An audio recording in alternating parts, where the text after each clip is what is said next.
Welcome to my channel friends. आज मैं आपको बताऊंगा रात के समय बार बार आने वाली खांसी से छुटकारा पाने का सिंपल ट्रिक और ग्रेविटेशनल फोर्स यानी कि गुरुत्वाकर्षण बल इसमें कैसे काम करती है।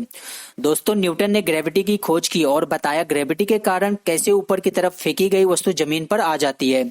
यह पृथ्वी एक मैग्नेट है जो सभी चीजों को अपनी तरफ खींचती है। आपने नोटिस किया होगा कि रात की अपेक्षा दिन में आपको कम खांसी आती है। वो इसलिए हम दिन में ज्यादातर बैठकर या खड़े होकर काम करते हैं। खांसी पैदा करने वाली म्यूकस ग्रेविटी के कारण नीचे लंग्स यानी कि फेफड़े के आसपास रहते हैं, लेकिन रात के समय जब हम सोते हैं तब हमारा शरीर पृथ्वी के समांतर हो जाता है और ग्रेविटी का असर सारे शरीर पर एक जैसा होता है, जिसके कारण खांसी पैदा करने वाले म्यूकस गले की तरफ खिसकते हैं और गले में इरिटेशन पैदा करते हैं, जिससे छुटकारा पाने के लिए हमें खांसना होता है। इसी तरह गले में ज्यादा म्यूकस जमा होने के कारण बार बार इरिटेशन होता है और हमें बार बार खांसी आती है।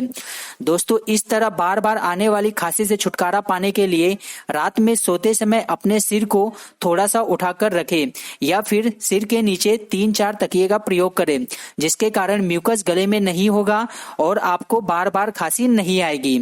सो फ्रेंड्स, स्वस्थ रहो, मस्त रहो and thanks for watching my channel.